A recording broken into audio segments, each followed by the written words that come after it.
मित्रांनो, आज आपण पंचायत राज या मुद्द्यावर बरेच काही तुमचे डाऊट्स क्लिअर करणार मी। त्याच्यामध्ये सर्वात महत्त्वाचं बघतो पंचायत राज। पंचायत राज ही संकल्पना जर बघितली तर आपल्या भारताचे पहिले पंतप्रधान पंडित जवाहरलाल नेहरू यांनी हे नाव दिलं होतं, पंचायत राज असं नाव दिलं होतं। पंचायत राज हे स्वप्न जर बघितलं तर हे स्वप्न आपण ज्या व्यक्तीला आपल्या भारताचे राष्ट्रपिता बोलतो, आपल्या भारताचे त्यांना महात्मा ही पदवी दिलेली आहे, जी व्यक्ती म्हणजे महात्मा गांधी, हे लक्षात असू द्या। यांचे पंचायत राजाचं स्वप्न होतं, तुम्हाला माहित पाहिजे मित्रांनो, लक्षात असू द्या।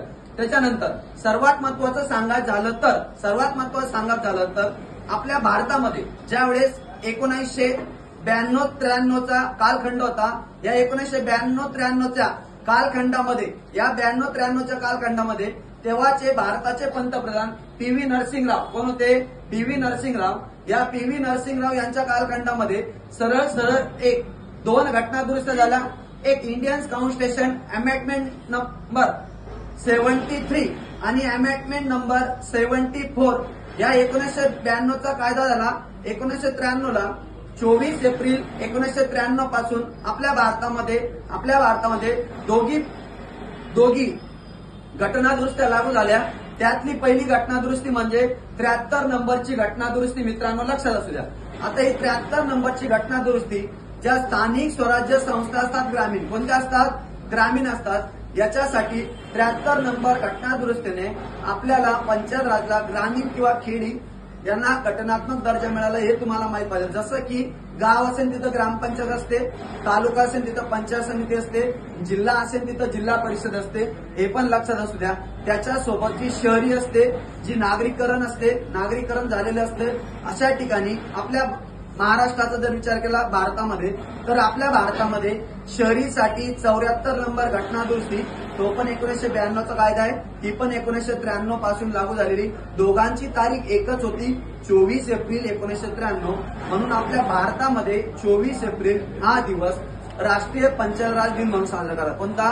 राष्ट्रीय पंचायत राज दिन म्हणून साजरा करतात, लक्षात असू द्या। मग या 73 नंबर घटना दुरुस्ती मधला आपण पहिला स्तर जर बघितला किंवा प्रथम स्तर जर बघितला, तो प्रथम स्तर आहे ग्रामपंचायत। कोणता? ग्रामपंचायत, लक्षात असू द्या मित्रांनो। ग्रामपंचायत जेव्हा स्थापन केली जाते, ग्रामपंचायत स्थापन करण्यासाठी राज्य सरकारची परवानगी लागते, हे तुम्हाला माहित पाहिजे। राज्य सरकारची परवानगी लागते।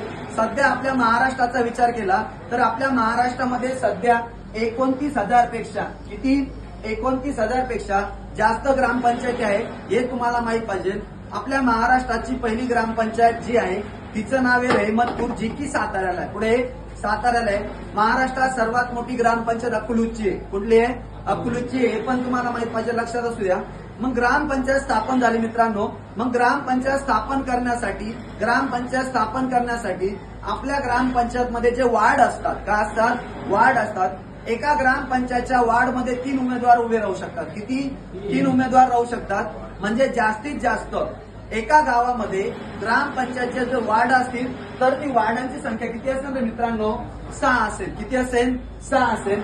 कारण ग्रामपंचायतमध्ये कमीत कमी 7 सदस्य असतात आणि जास्तीत जास्त 17 सदस्य असतात। किती? कमीत कमी किती? 7 असतात, जास्तीत जास्त किती? 17 सदस्य असतात। मित्रांनो, हे भारतामध्ये कमीत कमी 5 सदस्य असतात आणि जास्तीत जास्त 31 सदस्य असतात, हे पण तुम्हाला माहित पाहिजे, लक्षात असू द्या। आता बघा मित्रांनो, ग्रामपंचायतची जी संख्या असते ती विषममध्ये, लक्षात असू दे, कशामध्ये? विषममध्ये। आणि या ठिकाणी जी लोकसंख्या असते ही लोकसंख्या 1500ने वाढत जाते मित्रांनो। कितीने? 1500ने। म्हणजे समजा एखादी ग्रामपंचायत स्थापन करण्यास सध्याचा निकष 750 पासून तर कुठपर्यंत पकडणार मित्रांनो? 1500 पर्यंत पकडणार। म्हणजे एखाद्या ग्रामपंचायतमध्ये जर 7 सदस्य असतील, किती सदस्य असतील? 7 सदस्य असतील, त्या ग्रामपंचायतची लोकसंख्या किती पाहिजे? 1500 पाहिजे, बरोबर। मग 1501 पासून तर साधारण 1500 वाढवत जायचे मित्रांनो। म्हणजे 3000 पर्यंत किती सदस्य असणार? 9 सदस्य असणार। मग 3001 पासून तर 4500 पर्यंत किती सदस्य असणार? 11 सदस्य असणार। 4500 पासून तर 6000 पर्यंत किती सदस्य असणार? 13 सदस्य असणार।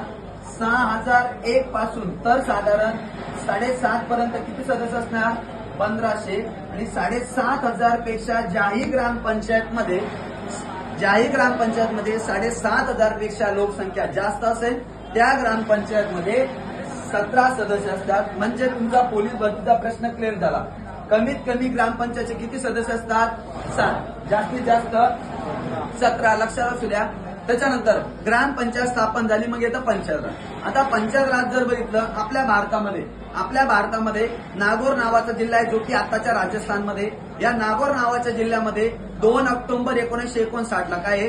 2 ऑक्टोबर 1959 ला आपल्या भारतामध्ये पंचायत राज लागू करणारं पहिलं राज्य बनलं राजस्थान. कोणतं राज्य बनलं? राजस्थान लागू करलं. त्या पंचायत राजचं उद्घाटन केलं होतं तेव्हा आपल्या भारताचे पंतप्रधान पंडित जवाहरलाल नेहरू यांनी उद्घाटन केलं. तुम्हाला हा प्रश्न कसा आहे ना, पंचायत राज हे नाव कोणी सुचविलं? त्याचं उत्तर काय पाहिजे तुम्हाला? पंडित जवाहरलाल नेहरू. पंचायत राज हे स्वप्न कोणाचे होते? महात्मा गांधी.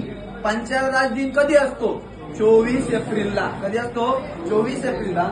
मग आपल्या भारतामध्ये जर विचार केला तर आपल्या भारतामध्ये पहिलं राज्य जर बघितलं तर राजस्थान होतं. त्याच्यानंतर आपल्या महाराष्ट्राचा जर विचार केला तर आपला महाराष्ट्र जे आहे तर हे महाराष्ट्र मोजून घेऊया. आता पहिलं राजस्थान आहे. पहिलं कोणतं आहे? राजस्थान आहे. दुसरं आंध्र प्रदेश आहे. कोणतं आहे? आंध्र प्रदेश. 3 नंबर अरुणाचल प्रदेश आहे. 4 नंबर तामिळनाडू आहे. 5 नंबर बोला कर्नाटक. 6 नंबर उडीसा. 7 नंबर पश्चिम बंगाल नाही पंजाब येतो. कोणता आहे? पंजाब. 8 नंबर उत्तर प्रदेश. म्हणजे आपलं महाराष्ट्र बरोबर किती आलं बघा मित्रांनो. महाराष्ट्र किती आलं? 9वं राज्य आलं. महाराष्ट्र किती आलं? 9वं राज्य आलं. आणि 10व्या नंबरचं पण सांगून देतो तुम्हाला. 10व्या नंबरचं जे राज्य आहे त्याचं नाव आहे पश्चिम बंगाल. कोणतं आहे? पश्चिम बंगाल. म्हणजे मी 1 ते 10 पर्यंत तुम्हाला एक ट्रिक्सनुसार 10च्या 10 राज्य पाठ करून दिले. लक्षात असू द्या. मग ग्रामपंचायतचा उगम झाला. मग मुंबई ग्रामपंचायत अधिनियम 1958 मित्रांनो. कधीचा आहे? 1958 आहे. मुंबई ग्रामपंचायत अधिनियम 1958च्या कलम 5 मध्ये, कलम किती मध्ये? 5 मध्ये ग्रामपंचायतची तरतूद केली. कलम किती मध्ये? कलम 5 मध्ये ग्रामपंचायतची तरतूद केलेली. मग ग्रामपंचायत स्थापन झाल्यानंतर या ग्रामपंचायतच्या निवडणुका घेण्याची जबाबदारी आपल्या राज्य निवडणूक आयोगाची असते. कोणाची असते? राज्य निवडणूक आयोगाची असते. स्थानिक स्वराज्य संस्थेच्या सर्व निवडणुका घेण्याची जबाबदारी राज्य निवडणूक आयोगाची असते. स्थानिक स्वराज्य संस्था ग्रामीण असू द्या किंवा शहरी असू द्या. मग ग्रामपंचायतची निवडणूक दर 5 वर्षांनी होते. किती वर्षांनी? 5 वर्षांनी होते. त्या ठिकाणी आरक्षण जर बघितलं मित्रांनो, आरक्षण ग्रामपंचायतमध्ये किंवा स्थानिक स्वराज्य संस्थेमध्ये आरक्षण महिलांना 50%. किती टक्के? 50%. पूर्वी 33% होता, आता सध्या 50% आहे. त्याच्यानंतर ओबीसी जे असतात, अदर ब्लॅकवर्ड क्लास किंवा इतर मागास वर्ग जो असतो तर त्यांना 27% दिले. जे एससी असतात, काय एससी असतात किंवा एसटी असतात, या एससी किंवा एसटीना जेवढी लोकसंख्या असेल या लोकसंख्येच्या प्रमाणात आरक्षण दिलेलं हे पण तुम्हाला माहित पाहिजे. लक्षात असू द्या. आरक्षणाचे जनक राजर्षी शाहू महाराज यांना म्हणतात. 10 मिनिटात राजर्षी शाहू महाराज यांना म्हणतात. लक्षात असू द्या. त्याच्यानंतर पुढे जर जायचं झालं, ग्रामपंचायतच्या वर्षातून 12 बैठका होतात मित्रांनो. किती बैठक होतात? 12 बैठक होतात. दर 2 बैठकांमधील 30 दिवसाचे अंतर असते, म्हणजे 1 महिन्याचे अंतर असते. म्हणून ग्रामपंचायतच्या बैठकीत होतात 12 होतात.